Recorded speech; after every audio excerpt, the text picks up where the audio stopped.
네, 더불어민주당 팩트체크 넷 민주파출소 1일 브리핑 하겠습니다. 국민소통위원회 위원장 김현입니다. 오늘 함께 하신 의원님, 국민소통위원장 전영기 의원님 모셨습니다. 그리고 허위조작감시단, 정보감시단 양문석 의원님 오셨고요. 김동화 의원님 오셨습니다. 어제 민주파출소 현황은 2월 12일 9시 기준으로 1,855명이 방문했고 제보는 636건입니다. 누적 방문자 수는 30만 7,286명이고 누적 제보는 8만 1,965건입니다. 매체별로 네이버가 21.86%로 제일 높은 수치를 기록했고 그 뒤로 유튜브 20.13%, SNS가 15.72%, 커뮤니티가 12.11%로 제보되었습니다. 주요 제보 내용은 문형배 헌법재판소와 관련된 전방위적인 허위사실이 유포되고 있다는 점이며 테러 위협까지 이어지고 있다는 점이 심각합니다. 이 내용은 양문석 의원님이 말씀하시겠습니다. 예, 안녕하십니까. 더불어민주당 국민소통위원회 허위조작 정보감시단장 경기도 안산시갑 양문석입니다.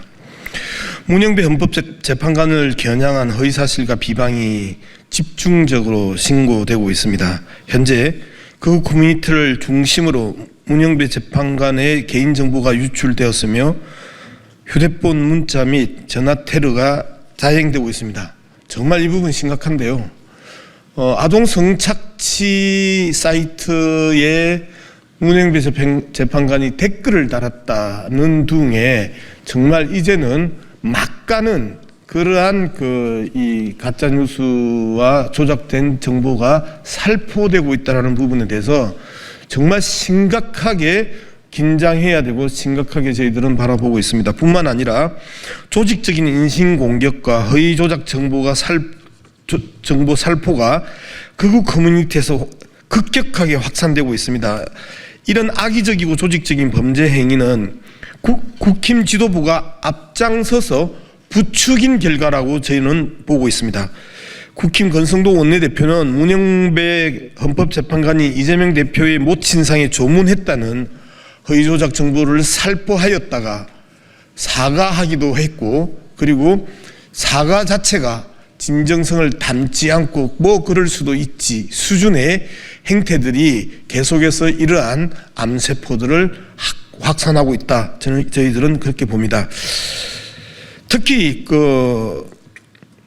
권성동 원내대표는 문형배 권한 대응의 결정은 법치가 아닌 인치에 불과하다며 헌법재판소의 현재 헌법재판소장 직무 대행을 계속해서 인신공격과 그 다음에 공격들을 지속하고 있는 것입니다. 이러한 발언은 단순히 정치적 공세를 넘어서 극우 세력들에게 문형배 재판관을 공격하라는 신호를 준 것과 다름 아니다. 국힘은 이제 극우 커뮤니티와 다를 바 없는 행보를 보이고 있다. 저희들은 그렇게 보고 있습니다. 극우 커뮤니티 일배, 국민의힘 갤러리와 국힘 지도부와의 차이는 도대체 무엇인지 저희들은 이 자리에서 묻고 싶은 겁니다. 국힘은 허위조작 정보 방관을 넘어서 이제는 극우 세력들에게 좌표를 찍어주고 공격을 사실상 지시하는 수준에 이른 것이다고 판단됩니다. 허위조작 정보는 우리 사회를 병들게 하는 암세포와 같은 것입니다. 이를 방치하고 퍼뜨리는 것은 암세포가 급격히 증식하는 것을 묵인하는 행태입니다. 지금 국민의힘은 이 암세포를 치료하려는 것이 아니라 오히려 암세포에 기생하는 기생충처럼 극우 세력과 공생하며 자신들의 정치적 이득을 취하려고 하는 것입니다. 국힘은 즉각 허위조작 정보 살포와 흉악 범죄의 모의를 조장하는 극우 세력들과의 유착관계, 공생관계를 끊어야 합니다. 정치적 폭력을 도구로 삼는 극단주의 정치에서 벗어나길 강력히 촉구합니다. 네, 국민의힘 거짓말 시리즈 7번째 발표하겠습니다. 권성동 국민의힘 원내대표의 발언을 보면 영화 지금은 맞고 그때는 틀리다가 떠오릅니다. 같은 사안에 대해서 과거와 현재 입장이 정반대로 바뀌었고 권 원내대표의 거짓말은 권성동 원내대표의 말을 바로 반박할 수 있을 정도로 참담합니다. 지금은 맞고 그때는 틀린 것입니까? 권성동 원내대표는 지난 12월 17일 원내대책회의에서 대통령 권한대행은 헌법재판관을 임명하지 못한다라고 발언했습니다.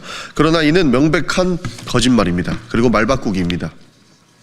헌법재판소 법에 따르면 대통령은 헌법재판관을 임명할 수 있으며 국회 선출 및 대법원 지명 몫의 헌법재판관은 요식적, 형식적 절차에 해당하기 때문에 대통령 권한대행 역시 이를 수행할 수 있습니다. 더욱이 헌법재판소의 기능을 유지해야 한다는 필요성을 고려할 때 권한대행의 임명은 정당화됩니다. 실제로 2017년 박근혜 전 대통령 탄핵 심판이 진행되던 당시 황교안 대통령 권한대행이 이선의 헌법재판관을 임명한 선례도 존재합니다.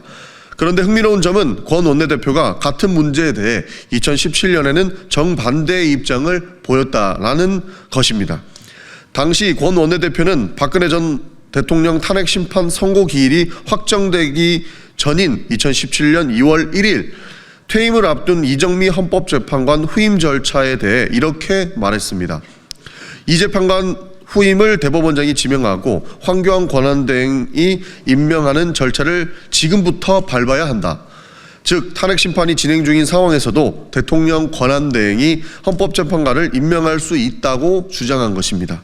또한 당시 기자들이 황교안 권한대행이 헌법재판관을 임명할 권한이 있느냐라고 묻자 그는 권한대행이 임명할 수 있다. 대법원장이 지명하는 헌법재판관을 대통령이 임명하는 것은 형식적인 임명권이다 라고 답했습니다. 그러나 2024년이 되자 권 원내대표는 대통령 권한대행은 대통령 탄핵심판 결정까지 헌법재판관을 임명할 수 없다라는 입장을 내놓았습니다. 2017년에 자신의 발언과 정면으로 배치되는 주장을 한 것입니다. 권성동 원내대표에게 묻지 않을 수 없습니다. 지금은 맞고 그때는 틀린 것입니까? 아니면 그때는 맞고 지금은 틀린 것입니까?